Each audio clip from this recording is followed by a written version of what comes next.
Welcome to our video for Chapter 5, in which we're going to introduce inventory. So what is inventory? It is ready-made merchandise that is sold to customers for a profit. But before you can enter those inventory transactions, you have to establish a file for each inventory item. And where we do this is up here under lists. And under lists is where you're going to find what's called your item list, which is also where you keep your inventory.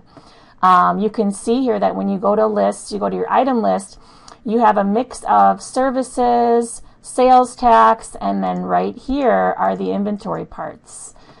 Kristen Reyna is an interior designer, so your inventory parts are going to be for things like carpets, drapes, lamps, mirrors, anything that she keeps in inventory that she may end up selling to her customers for a profit. Once you establish an inventory item, as discussed already, for example, the carpets, drapes, or lamps, you're going to use those items in enter bills or write checks or create invoices or sales receipts. And what I mean by that is, for example, if you have an invoice, right? And in the past, we billed for like design services or something like that. So let's pick this cook caterers, okay?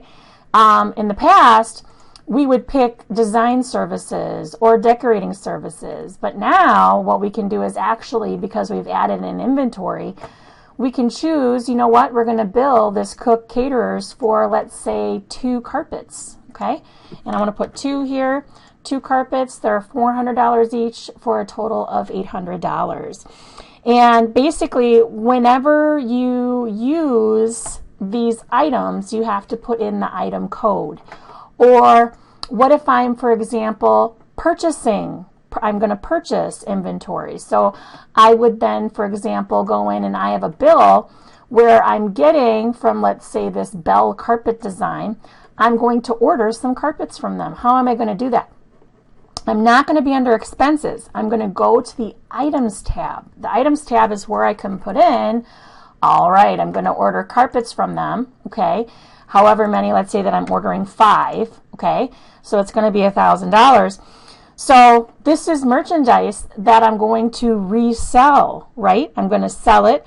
And then if there was loss, damage, whatever, at the end, we'll get into making inventory adjustments.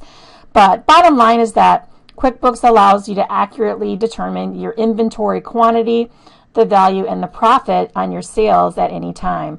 And in this chapter, as we go through, Kristen Reyna begins to purchase and sell decorative accessories to clients in addition to providing those design and decorating services as we've used in previous chapters. All right, so let's take a look in more detail at our item list up here. So again, to get to that, you're going to go to Lists and Item List. And in this area, it includes all the items that Kristen Reyna sells, both inventory, as I said before, and service items, or as you can see, for example, here, a sales tax item. We have information in here for each inventory item, including their name, their number, their type, the description, the cost, the sales price. That's all entered at the time the item file is created and then updated. And so, for example, if I'm in carpets here, and I'm going to go in and I can edit the item, you can see that it's considered an inventory part. It's carpets. And we can go in here and see, you know what, the cost is $200. The cost of goods sold account, we've created an account here, which is the cost of goods sold account, that will go against whatever money that we make off of selling the carpets, which would then be our income. But we've created this account here, 5060, creating a cost of carpets sold. You have to be really careful in this chapter that you have your purchase information and your sales information correctly entered. Meaning, you know what, it's going to cost me $200 to get the carpets from my preferred vendor here is that Bell carpet design. But when I sell it, you can see over on the other side under the sales information, the sales price is the $400. And that's going to go against my income account, meaning when I sell the carpet at a profit. And you can see here that in this case, I'm making a $200 profit. And under the inventory information, the inventory account that's going to be affected is carpets.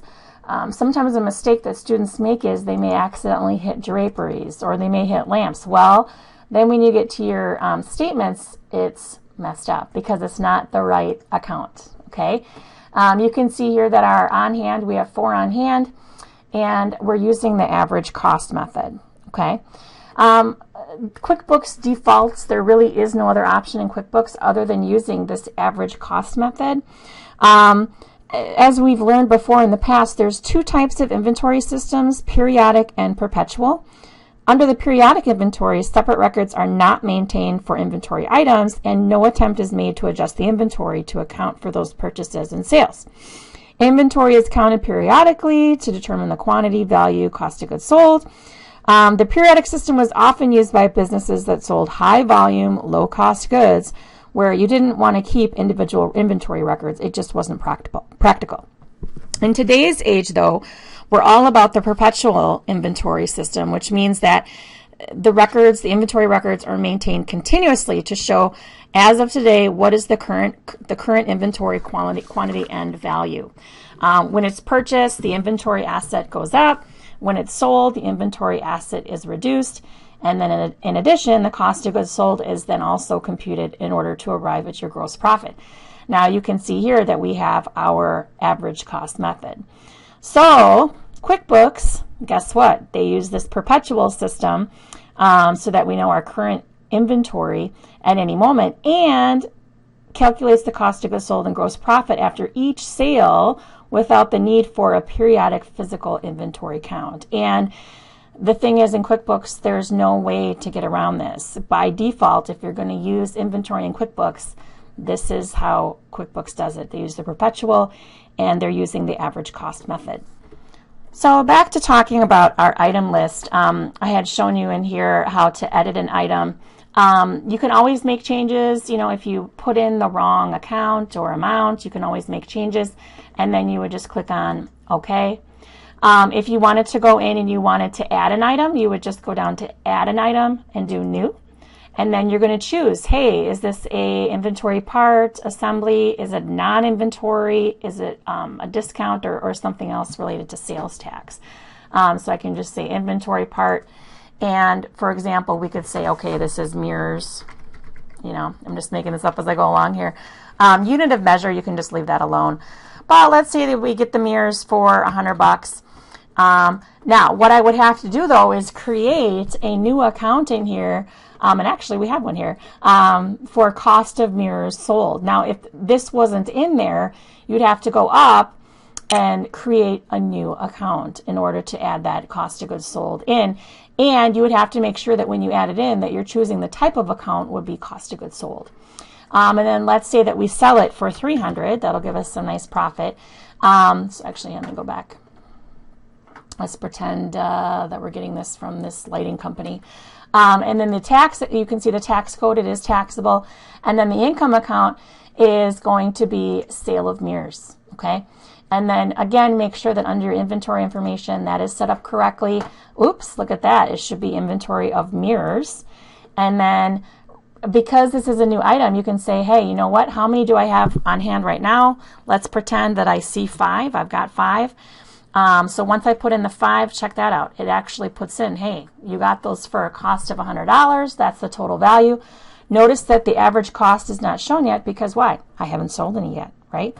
You can also put in a reorder point, meaning once you hit, for example, 2 mirrors left in your inventory, QuickBooks will go ahead and give you a reminder to reorder from your preferred vendor, okay?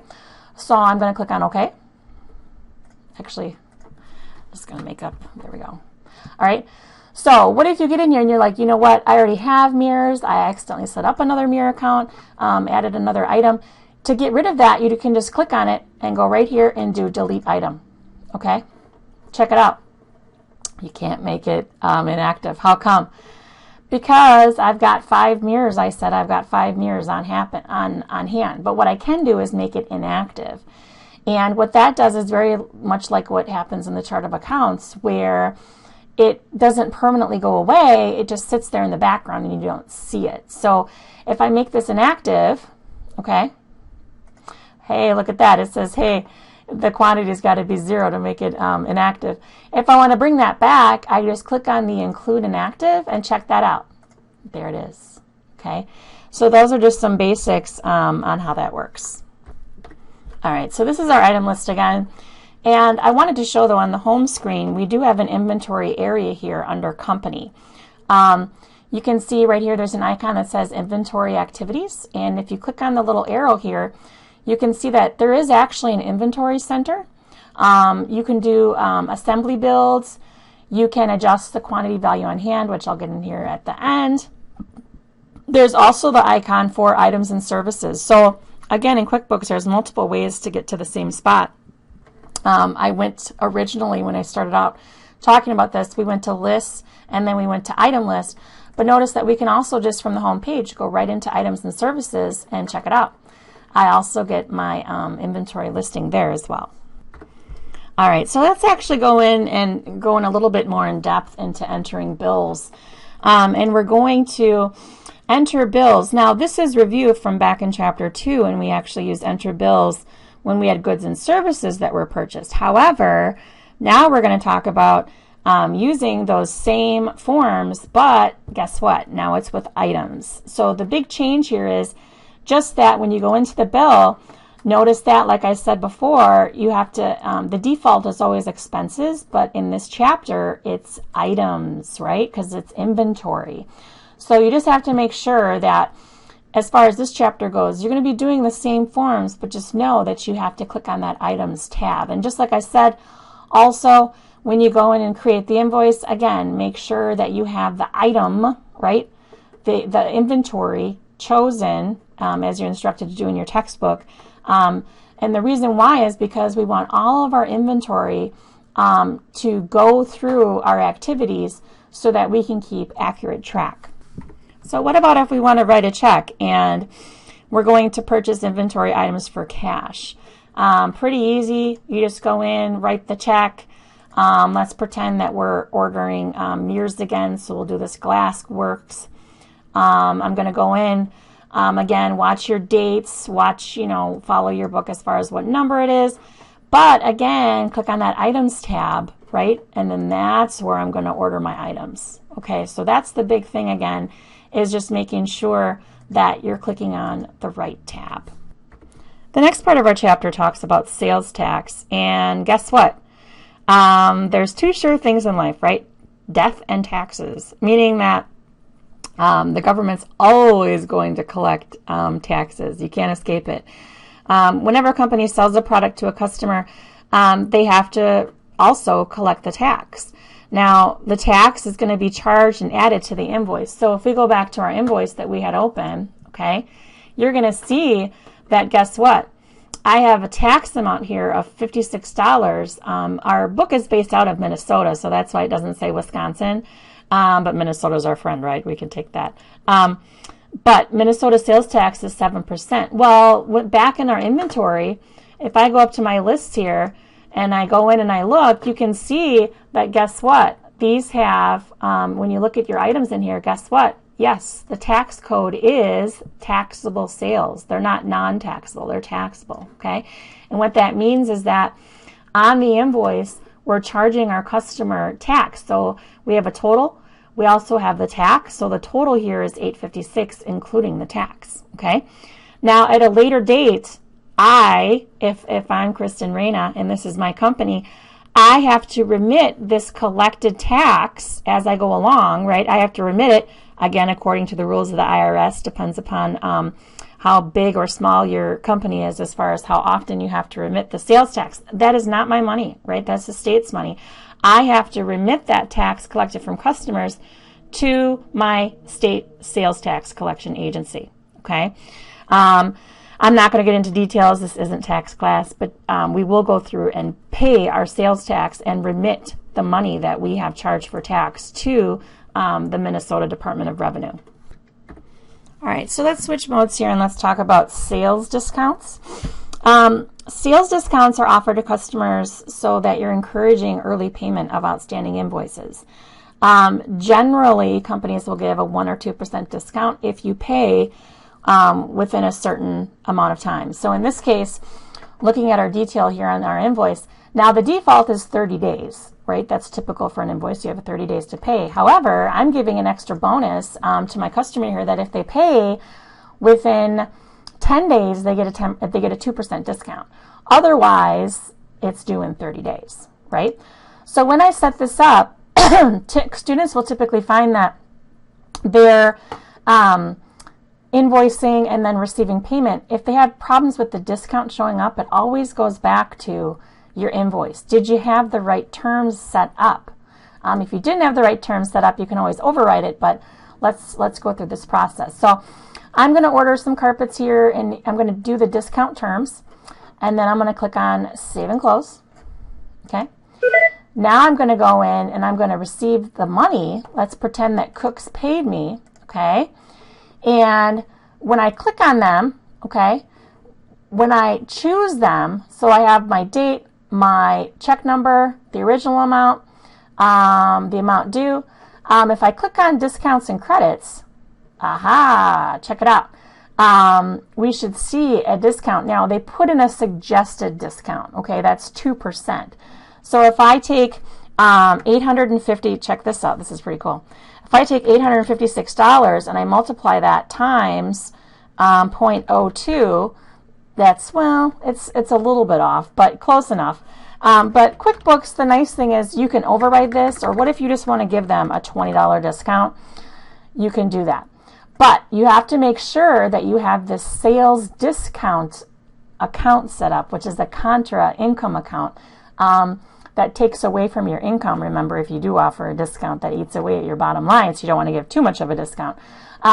If you don't have this sales discount account set up, you would have to, again, go up and do Add New.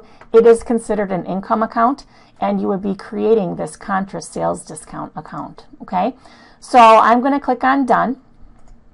And then now, after I clicked on the discounts and credits, here we go. Now I have my amount due, what the discount is, and then how much the payment is going to be. So in a nutshell, that's how the discount works. Again, if when you click on your discount and a discount doesn't show up, that should tell you that when you originally entered the invoice, guess what? You didn't enter the terms correctly. All right, the next thing we're talking about is adjusting the quantity value on hand. And what does that mean? That means that, guess what? In a business, what happens to inventory items? You know, in our business here, we've got a few inventory items. We've got carpets, drapes, lamps, mirrors. What happens though if, guess what? These things get lost, stolen, damaged, whatever happens, you have to make sure that what? You do an inventory count and make sure that your numbers are accurate, okay? Because that does have an impact on your statements, okay? If you are making a reduction, meaning you have a broken mirror, let's say, guess what? That's considered a loss, which is an expense. And then it also affects our inventory, right? Inventory is going down. The account that will be used to record that reduction to inventory is the, guess what? Inventory adjustment account. And what this is a cost of goods sold account that will be included in the cost of goods sold section on the income statement, which we'll show you at the end. Okay, so any activities identified as adjustments to inventory are then recorded in this adjust quantity value on hand, which is right here. So on our company area here, you can click on adjust quantity value on hand, and then this is where I can say, hey, I'm making a quantity adjustment. We can do total value. We're not going to do that. Just quantity. Put in your adjustment date. Put on your adjustment account. And again, we're creating this inventory adjustment account, which is going to what? Offset, right? If we have a loss. And that's a cost of goods sold account, which again will be on our income statement. And then I'm going to say, hey, you know what? I've got this set up. I'm going to put in a reference number, and then let's say that it's a mirror, right? We have the mirrors. I only have, now you can see here that these are grayed out. I'm clicking on these. I can't do anything. What I'm going to do is say, you know what? My new quantity is, I'm going to say 1. And when I click over here, check it out. The quantity difference is 1. So QuickBooks will automatically fill that in. So I'm going to do Save and Close. Okay. Now, when I go in and I run my journal, I'm going to bring up my journal here. I'm going to do all. Okay. Now, when I go in and I look at this, I'm going to scroll down here towards the end.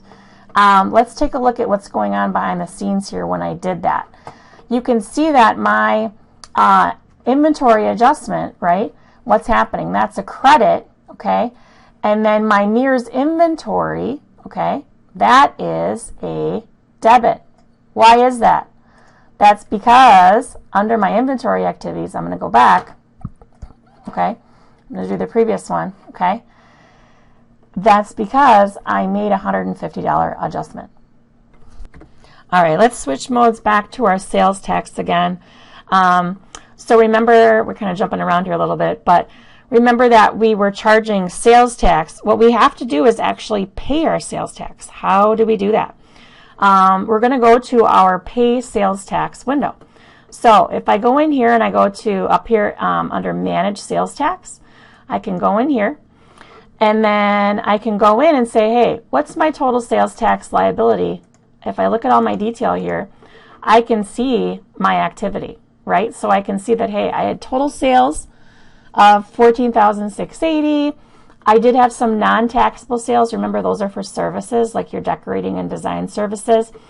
I had taxable sales. Here is my tax rate, and here is how much tax has been collected. So meaning that's how much money that I have to remit to who? To pay to the Minnesota Department of Revenue, okay? So what I'm going to do is I'm going to click on Pay Sales Tax, and QuickBooks is pretty smart. I just click the little box here. I put in the check date. I put in the check number, and then I just have to make sure that I have everything in here. Make sure it's from the correct cash account. In this case, we're getting our cash operating, and then click on OK. Okay, so I'm going to click on OK, just ignore that message. But that's in a nutshell how I pay the sales tax. If I wanted to go in and look at my sales tax preferences, this is, again, also found under Edit Preferences on your menu. It goes in and it asks, hey, do you charge sales tax? You have to make sure that that's turned on. Our sales tax item, we set up this Minnesota sales tax. And then you can see here, do you owe sales tax? When do you pay sales tax? Again, follow what your book says. You know, the IRS has specific rules we're not getting into in this course, but you can set it up whether you're a monthly, quarterly, or annual payer. All right, so now that we've been doing all these inventory activities, the last thing that we're going to do here is look at some of our reports for inventory. So I'm going to cancel here. So under reports, we're going to go down and we're going to go to inventory. And the first one that we're going to look at is our inventory valuation detail. Okay, so you can see that you've got summary or detail. I'm going to choose the detail. And then I'm just going to choose all. You'll, of course, choose the dates in your book. But you can see here, hey, you know what? Here's what's been going on in carpets, right? You can see that I started off, right? I had an invoice here. I had, well, let's go back. I had, starting off in March, right? I ordered 8. I then invoiced, which means I sold 5. And then I sold another 4, right? So, what does that mean? That means that I have less, I'm in the hole here on carpets, which isn't good. But let's move on to drapes here. This one probably makes a little more sense because I didn't touch that one. You can see here that I have sales receipt, right, that I had sold some items. I had 12 drapes here that I had ordered, and then I have some sales receipts. So what this does is this shows me, okay, what's my cost, what's my quantity, what's my cost, how many do I have left on hand? And then again, QuickBooks uses this average cost method, meaning taking what I bought it for, what I sold it for, right? And then the value of that inventory. And what's nice is you can use the quick zoom if you at any time want to go in and take a look at the detail of those items. Our next report is going to be our inventory stock status report. So again, under inventory, under our stock status by item, this is just a nice sheet showing what do I have on hand. So if I go to my stock room, whatever I've got in my office set up, big or small, I should be able to see, okay, I've got carpets, I've got drapes, I've got lamps, I've got mirrors, and you can see that, guess what? I need to order some things, don't I? And that's QuickBooks' way of saying, hey, if you double click on this, I'm obviously in the hole here. I invoiced these cook caterers, but the problem is I need to actually get some carpets in, right? I need to purchase those first, then sell them, okay? So the nice thing is QuickBooks has a list here of, hey, you need to order these items. How many should you reorder? That was the reorder point that we had listed in our inventory in the item area. And then the sales per week, which we're not looking at. But it's a very useful report. The next report is, again, under, this time under purchases. And we're going to look at the purchase, the purchase detail by report. All right. There it is, under purchases. And this is a report that shows all your purchase information for each inventory item, which is really useful. You can say, hey, here's when I bought carpets, here's when I bought my drapes, here's when I bought lamps, here's when I bought mirrors. And it shows the vendor name, the cost per unit, the quantity purchased, and then the total cost. So the last report that I'm going to bring up is your income statement. We're going to go here under company and financial, bring up our income statement, our profit and loss. I'm just going to bring up the standard, okay? And I just wanted to show you how these accounts are set up when we're using our items. You can see that our income, again, starting with Chapter 5, is not just the design and decorating, right? We've added in our selling carpets, drapes, lamps, mirrors. Notice that sales discount offsets, right? Offsets our sale. And then also we have cost of goods, right? So the cost of the goods when we purchase them. Our income equals our sale minus, right, our cost of goods sold. That gives me my net income, right? Down here you can see our total cost of goods sold, which then gives me, you can see our total income was $14,595, and then our total cost of goods sold was $31.50, so that leaves me with a gross profit of $11,445. So that's just showing you how those accounts show up on your income statement, which is useful. So in a nutshell, that is Chapter 5. Again, the big thing with Chapter 5 is just making sure that you have your inventory items set up correctly, that you have your income account in there right, you have your cost of goods sold income in there right, set up correctly. And again, just make sure that you're detailed and follow your textbook. And that is it. Thank you.